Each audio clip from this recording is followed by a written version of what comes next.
दरम्यान याच मुद्द्यावर विधानसभेत सुद्धा चर्चा सुरू आहे. थेट जाऊया. बोलू द्या. अध्यक्ष महोदय, सन्मान बोलू द्या. म्हणजे नाना त्यांनी माझं नाव घेतलंय. अध्यक्ष महोदय, ज्या वेळेला बोलायला बोलवलं ते का नाही आले?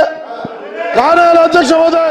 हा प्रश्न आमचा. अध्यक्ष महोदय, काल अध्यक्ष महोदय मराठा आरक्षणाच्या विषयात सर्व पक्षीय बैठक बोलवली.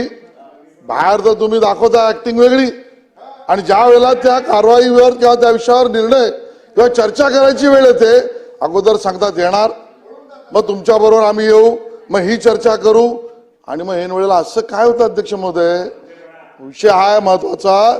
ऐन वेळेला असा कोणाचा निरोप येतो, कोणाला फोन येतो, कोणाचा SMS येतो, आणि अध्यक्ष महोदय दुपारपर्यंत येतो म्हणणारे, बरोबर येतो म्हणणारे, जाताना बरोबर येतो म्हणणारे, अचानक असा कोण यांचा बोलवता धणी आहे?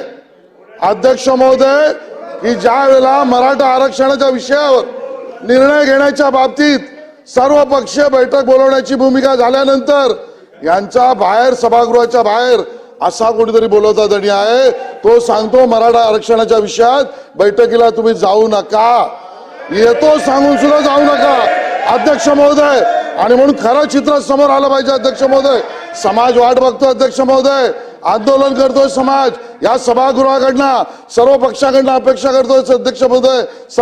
समाजाची मागणी चुकीची नाही, समाजाची भूमिका चुकीची नाही. समाजाबरोबर आपण सगळे आहोत दाखवण्याची वेळ येते. त्यावेळेला मात्र काँग्रेस, राष्ट्रवादी काँग्रेस आणि उभाटा सेना वेगळी भूमिका घेते अध्यक्ष महोदय. हा खरा मागचा मुद्दा अध्यक्ष महोदय. आणि म्हणून अध्यक्ष महोदय त्यांनी भूमिका स्पष्ट करावी, त्यांचं समर्थन आहे की नाही. सर्व पक्ष बैठकीला न येण्यामागे बोलवता धणी कोण, मेसेज कोणाचा आला अध्यक्ष महोदय? या सगळ्या गोष्टी या सभागृहासमोर आपल्या समोर आल्या पाहिजे अध्यक्ष महोदय. आणि म्हणून अध्यक्ष महोदय तोपर्यंत चालणार नाही अध्यक्ष महोदय. ओबीसीना वेगळं सांगा, मराठ्यांना वेगळं सांगा, दोघांची मांडं वेगळी लावा, आणि प्रत्यक्ष मात्र राजकारण करा. विरोधी पक्षाने केवळ राजकारण या विषयातलं केलंय. हा विषय सोडवण्याची भूमिका नाही. हा विषय सोडवण्याची भूमिका एकनाथ शिंदेजींनी घेतली, त्या अगोदर देवेंद्र फडणवीसांनी घेतली. आरक्षण टिकलं अध्यक्ष महोदय, आरक्षण सुप्रीम कोर्टापर्यंत टिकलं. त्यावेळेला अध्यक्ष महोदय बाहेर जाण्याची वेगळी भूमिका. आणि अध्यक्ष महोदय या राजकारणाला, मराठा समाज या विरोधी पक्षाच्या राजकारणाला एका अर्थाने पिचलाय, त्या अर्थाने तो विरोध करतोय. आणि म्हणून यांची भूमिका काय अध्यक्ष महोदय? हा सगळ्यात महत्वाचा मुद्दा अध्यक्ष महोदय. सुप्रीम कोर्टापर्यंत आरक्षण टिकणारं देवेंद्रजीच्या सरकारने दिलं अध्यक्ष महोदय. आज 10% आरक्षण आहे दिलेलं अध्यक्ष महोदय.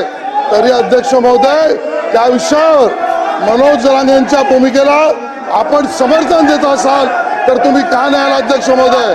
आणि म्हणून अध्यक्ष महोदय, अध्यक्ष महोदय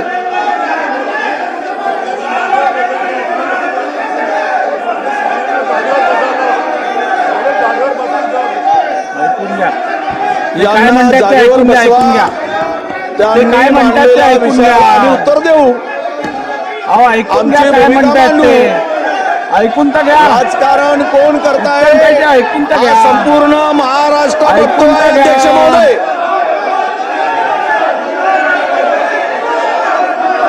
त्यांचं ऐकून तर घ्या,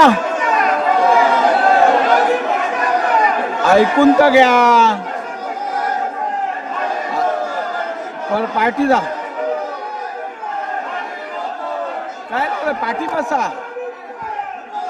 अहो त्यांचं ऐकून घ्या, ऐकून तर घ्या.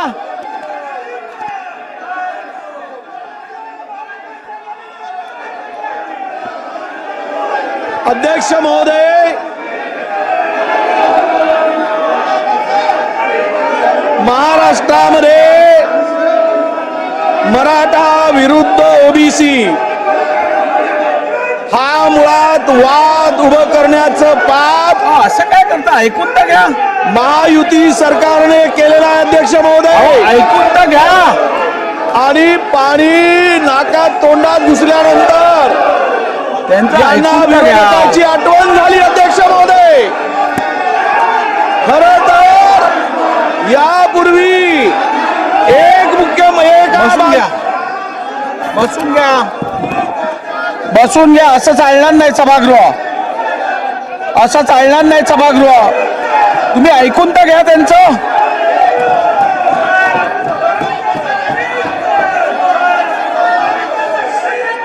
ऐकून तर घ्या त्यांचं ऐकून तर घ्या तुम्ही.